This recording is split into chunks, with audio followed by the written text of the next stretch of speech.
Now that we have two pollutants, we need a legend, because you can see that we've got ozone plotted, and we have the units here, parts per million of ozone, but we've got this other pollutant, and the viewer of this chart won't know what this other pollutant is.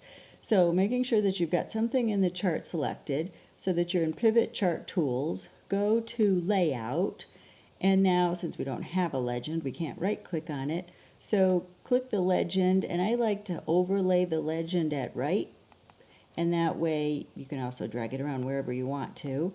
So let's pull it up so that we can see it. And you can see that it shows ozone and PM 2.5. If you want those to show up differently in your legend, all you have to do is change the values in your table. So you could say O3 by date or something like that, and you can see that it automatically updates the legend. We actually don't really want that. We're just going to leave it ozone because it's pretty self-explanatory that it is the ozone concentrations by date, but we need the units of micrograms per cubic meter for the PM 2.5. And let's just plot that on a secondary axis. In terms of these concentrations, we actually could plot them on the same axis, but a lot of times you see vastly different ranges of numbers in the two parameters that you plot, and so you have to have one on a secondary axis. Otherwise you've got one that's just all the way down at the bottom, and then you've got the other one plotted at the full range. So let's plot the PM 2.5 on the right side of the chart. So once we've got the selection made, which we don't now, you can see that there's only 1 point selected here. So I'm going to click away from the series and then click back in the series. Now I've got the series selected because you can see those little circles around the bars. I can always check by going to Layout and see I've got the series PM 2.5 selected. So now that I know it's selected, I right click, Format Data Series, Plot on Secondary Axis. So let's see what that looks like. It looks terrible. So let's fix that up.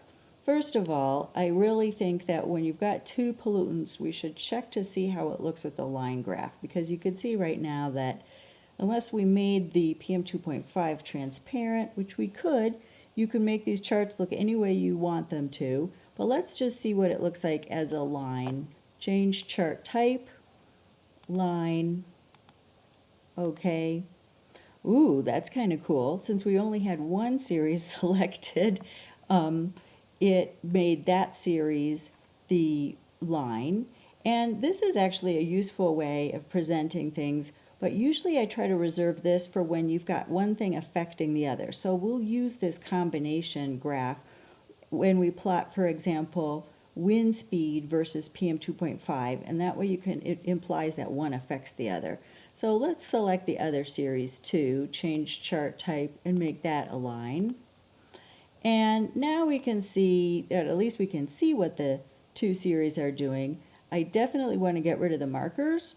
So I right-click, Format Data Series, Marker Options, None, because we don't need those big giant balls on there showing what month it is. It's clear that there's somewhat of a trend here.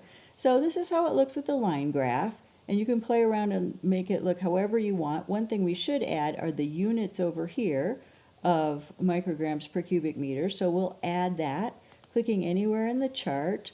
I go to Layout, and I go to Axis Titles, and now we're going to look at the secondary vertical axis title, and we want it to be, let's just see how it looks horizontally over here.